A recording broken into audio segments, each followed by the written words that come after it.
네, 안녕하세요. 반갑습니다. 힐링 철학원을 운영하고 있는 김동현 원장입니다.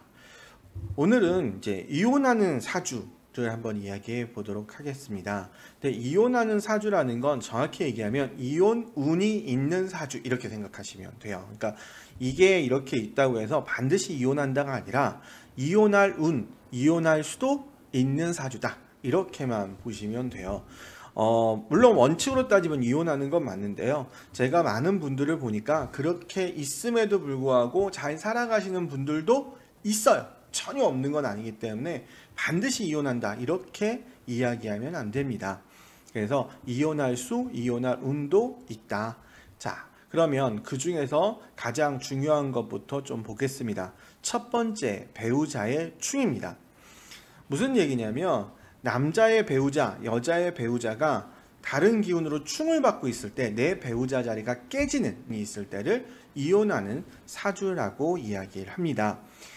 여기서 중요한 거는 이 충이 있기는 있는데 이게 천간에만 있을 때는 그렇게 크게 보지는 않아요. 물론 위험수는 있지만 크게 보진 않는데 제일 중요하게 배우는 거는 내 일주, 여기가 배우자 자리거든요.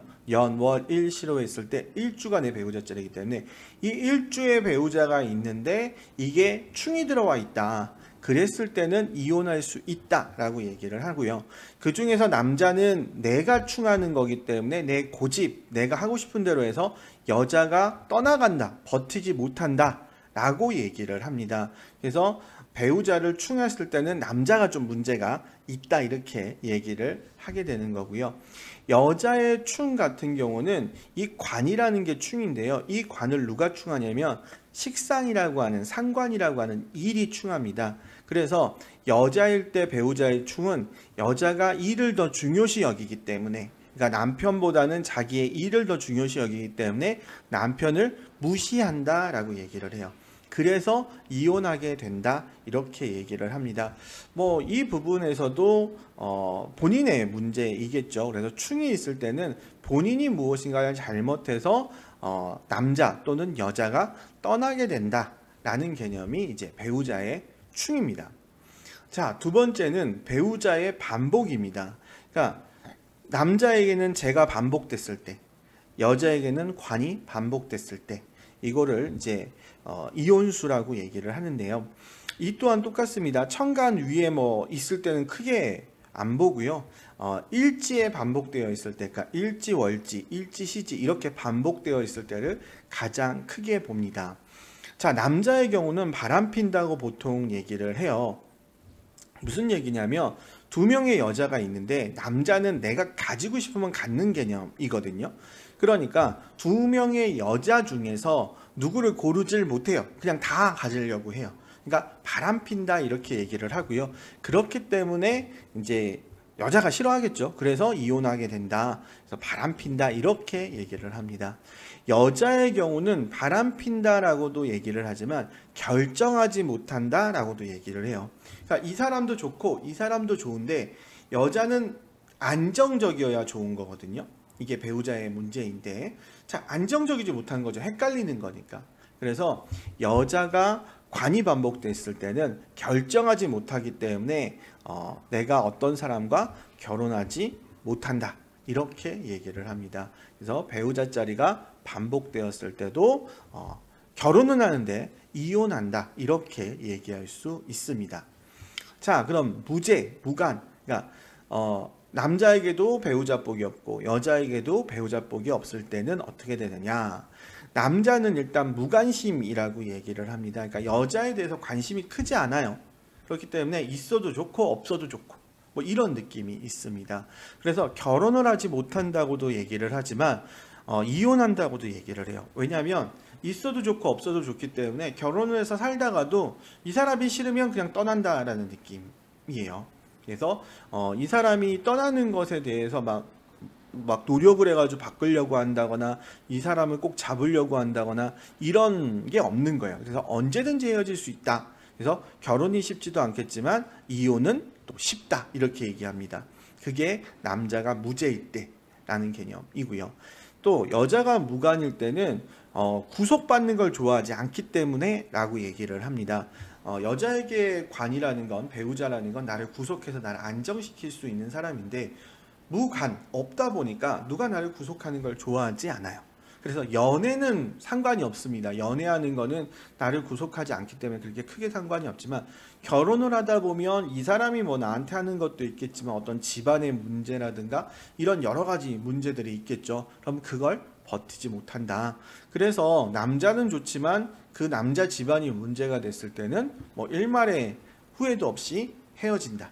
이게 이제 무간사주의 특징입니다. 그래서 무죄나 무간은 결혼이 힘들다고도 하지만 결혼을 해서도 유지가 힘들다. 그러니까 없다라고 이야기를 하는 거죠. 자, 그 다음에 마지막으로 이제 운세의 영향인데, 이 운세의 영향은 좋을 때도 있고 나쁠 때도 있습니다. 그러니까 좋을 때는 내 사주에 무죄 무간이었어요. 그런데 운세에 재와 관, 배우자 운이 들어옵니다. 그러면 결혼할 수 있다라고 얘기를 하는 거거든요. 물론 여기서 중요한 거는 그럼 이 운이 없어지면 이혼한다, 이 개념은 아닙니다. 운이 없어져도 결혼을 했기 때문에 유지한다, 이렇게는 이야기를 하는데요. 자, 그런데 이건 이제 좋을 때 얘기고, 나쁠 때는 뭐냐면 바로 충을 해서 들어올 때입니다. 그러니까 배우자의 충인 거죠. 자, 내가 재와 간을 가지고 있었어요. 근데 충이 없었어. 멀쩡했어.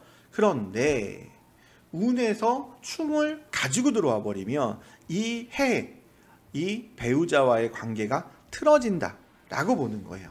그래서 내 사주에는 멀쩡했는데 운세에서 충이 들어왔을 때도 문제 똑같아요. 반복도 똑같아요. 내가 원래 하나밖에 없어서 이 사람만 믿고 살았는데 운세에서 들어와 버리면 헷갈린다. 이때 새로운 사람이 생기기 때문에 기존에 있던 사람과 헤어질 수 있다 라는 개념도 되죠. 이게 운세의 영향이고요.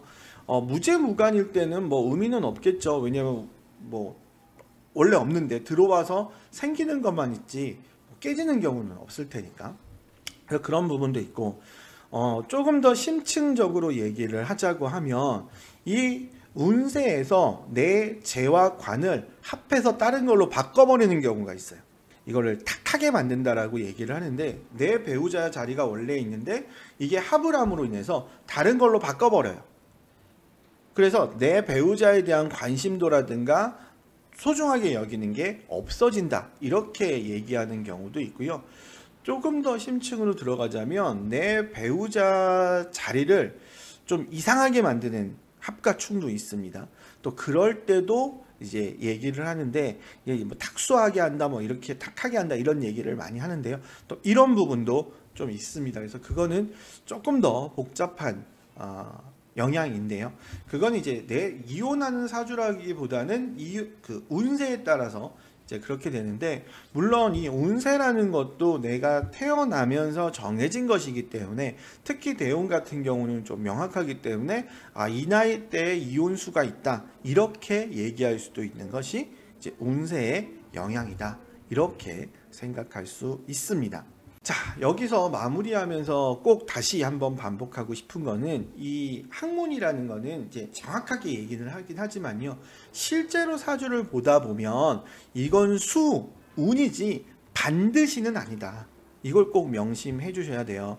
왜냐하면 이 사주에 이게 있다고 해서 반드시 얜 이혼해라고 얘기를 하면요, 그 사람에게 나쁜 영향을 끼치는 걸 수도 있거든요. 그런 운이 있을 때라고 해도 조심하세요 라고 얘기하는 게 낫지, 너 이혼할 거야, 반드시 이때 이혼하게 되어 있어, 이렇게 하면 이 사람에게 나쁘게 영향을 끼칠 수 있는 것이기 때문에 그런 것은 꼭 주의하셔라. 근데 원칙적으로는 이 4가지 정도가 있으면 이혼하는 사주다 라고 이야기는 한다. 이렇게 좀 기억을 해주셨으면 좋겠습니다. 여기까지 유익하셨다면 구독, 좋아요, 알림 설정 부탁드리고요. 또 궁금하신 점들이 있으시다면 댓글로 남겨주시면 제가 또 동영상을 제작해서 올려드리도록 하겠습니다. 이 동영상을 보시는 모든 분들 항상 행복하시기를 간절히 기원드립니다. 감사합니다.